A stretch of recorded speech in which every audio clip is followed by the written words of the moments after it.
So people who don't know much about Nebraska football probably ask themselves, why is everybody, what's the deal? This team hasn't been good for almost a decade. Well, that's why today I'm going to talk about the times, when times were good at Nebraska football and what made this program so special at one point. I'm then also going to talk about when things started to go wrong, when the program started to make that turn from being elite, top 5, contending for national titles, to not even finishing above 500, not qualifying for bowl games, and even faking statistics at home games. But guys, let's start off with the coach at Nebraska that a lot of facilities still are named after this man. In my opinion, when Bob Devaney came to Nebraska, his first season, 1962, this is when the whole culture of Nebraska football, the Cornhuskers, really started, in my opinion. Now, before that, there was still a program, other coaches, but this is where I'm going to start. 1962 with Bob Devaney, okay? When he came in, he was there for 10 years. He had 101, 20, and 2 record, okay? And in conference, he was 62, 14, and 1. Okay, he won a national title in 1970 and 1971, a Big 8 championship. Back then it was the Big 8. He won that in 1963, 1969, 1970, 1971, and 1972. He was also the Walter Camp Coach of the Year in 1971 and the Ed Robinson Coach of the Year, and is currently in the College Football Hall of Fame. So Bob Devaney was really the pioneer in Nebraska football, if you want my opinion. Like I said, there was other guys before him, Bill Jennings, Pete Elliott, but today we're starting off, in my opinion, with Bob Devaney, because that's who really integrated the Nebraska culture, okay? So you guys know his record, and then I'm sure most of you have heard of Tom Osborne, okay? Tom Osborne is the most recognizable coach of all time at Nebraska, in my opinion. He's a living legend, okay? People at Nebraska absolutely adore this guy. I know because I grew up in Nebraska. I spent the majority of my life there, okay? And whether you like it or not, Nebraska football is the biggest thing in Nebraska by far. There's other sports, obviously, but you ask anyone what the biggest show in Nebraska is, it's Nebraska football by far. It's not a question. If you go to one of those games, you will feel the atmosphere down there, okay? But let's get into it with Tom Osborne. He was there from 1973 to 1997. His record was 255, 49, and 3. And in conference, he was 153, 22, and 1. I mean, Tom Osborne, what else can you say? He won a national title. Some of them were unclaimed, but his first one, 1980, 84, 93, and then 94, 95, 97. He won the Big 8 championship, 75, 78, 81, 82, 83, 84, 88, 91 through 95, Big 12 champion, 1997, Big 12 North champion, 96, 97, and he was the Coach of the Year in 78, AFCA Coach of the Year in 94, and is also in the College Football Hall of Fame, inducted in 1998. So if you guys didn't know much about Nebraska football, after me even just reading the statistics, that's not even going over some of the players, reading the statistics of these previous head coaches, it was nothing but excellence at Nebraska. Conference championships and contending for national titles. While Tom Osborne was at Nebraska, one of his coordinators, Frank Solich, was the next man up. From 98 to 2003, Solich was there. He had a record of 58 and 19, so about 75% winning percentage. And in conference, he was 33-15. Okay, Solich won a national title as well in '99, Big 12 championship in '99 as well, and then the Big 12 North, '99 through 2001. Again, excellent with Frank Solich. So you guys can see so far this program from 1962 to all the way up until 2003 when Solich left was elite. Was absolutely elite, and that's a long time. That's 40 plus years. So you can see kind of why some of the old heads feel the way they do when you see a team like Nebraska now going 3-6. But we'll get into today's program with today's coach in a little bit. Let's keep looking at Frank Solich, okay? Like I said, 98 to 2003. He was only there for 5 years. And his last season apparently wasn't good enough. So the athletic director decided we're going to bring in a bigger name. Who'd they bring in? Former Raiders coach Bill Callahan, okay, who was just in a Super Bowl. Callahan, though, wasn't great. He was there from 2004 to 2007 and had a record of 27 and 22. Now, guys, remember the records that I read with the previous 3 coaches, okay? And remember the accolades that I read with those also. Coach of the Year, National Champion, Conference Champion. When Bill Callahan was there, they also won a Big 12 North Championship in 2006. So he wasn't terrible. Although his conference record wasn't great. It was below 500. Bill Callahan had a conference record of 15-17. So this is kind of where it started to go downhill when Bill Callahan came in. In my opinion, this is where Nebraska adapted this mentality of mediocre wasn't going to be good enough.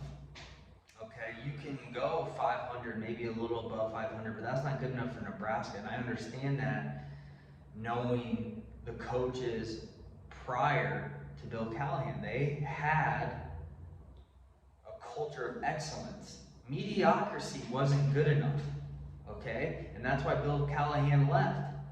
And Bo Pelini came in. Now, Pelini was there from 2008 to 2014.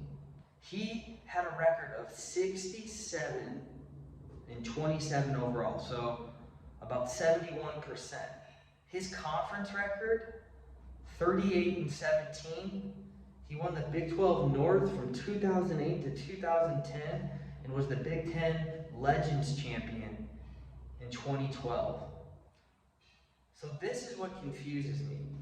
Nebraska goes from Frank Solich to Bill Callahan to Bo Pelini. Pelini was back on track. He got the program back on track. You listen to the numbers that I just read statistically by the records, Pelini was doing well. But being in Nebraska, it still wasn't good enough for these people. For the fans, I should say. For everybody in Nebraska, to be honest. Even though Pelini, like I said, had the record that was needed, it still felt like mediocrity in Nebraska. The people wanted that top 5 program. They wanted the program to be contending for national titles. And Pelini, although he never had a season below 3 losses, it still wasn't good enough for the fans. So Pelini got fired in 2014, and then came in Mike Riley from Oregon State, and this is where it really got bad. So we look at Riley's record. For some programs, it wouldn't be bad. But having the previous history of Nebraska and having Riley go 19 and 19 overall, being exactly at 500, that definitely wasn't going to be good enough. Riley had 3 years, and in conference he was 12 and 14, so not above 500 there in that statistic. Riley there from 2015 to 2017, and then the program had its worst stint from a head coach of all time when Scott Frost came in. So Scott Frost, if you guys didn't know, was down at UCF. He had previous history at Oregon. You know, he got them a Heisman Trophy. He brought, you could say he helped. Some people like from Nebraska like to say he brought them there. Guys, he wasn't the head coach at Oregon. Although at UCF, he had an undefeated record. So you got to give Scott Frost props for having the record that he did at UCF. I don't think anybody's denying that. But let's be honest, the conference that UCF in is nowhere near the type of talent that's in the Big Ten, okay? Or even the Pac-12, which Frost was previously at, but not as a head coach. So although he had brought UCF to 13-0, to be honest, I felt like he wasn't necessarily ready for a Nebraska job, but a lot of other people did. Obviously, he played at Nebraska. He went to play in the NFL for a short stint, and then he got into coaching. But seeing Scott Frost and seeing his history as well, I just thought there's going to be a lot of pressure and really, really high expectations that were going to be hard for him to live up to. And after 4 years we're at now, Scott Frost has 9 games in the 2021 season. He's currently all-time 15-26. So by far the worst record out of all those coaches that I just listed, starting from Devaney and now going all the way to Frost. He by far has the worst overall record after 4 seasons. He already has 26 losses, which some of these coaches don't even have 20 losses. Solich had 19, like I said, but Riley got fired after 3 seasons and being 500. Frost, in my opinion, will finish the season, like I said, 3-9, which will then bring him overall to 15-29. And then in conference, he will be 10-25. So that'll be by far the worst record that any head coach has had after 4 seasons since the 1960s. I don't even know if a coach has ever had that bad of a record at Nebraska. Let's look real quick. Let's look past Devaney. Okay, there was a coach, 57-61, who was 6-19. Other than that, there was no coach ever in Nebraska history to have a losing record.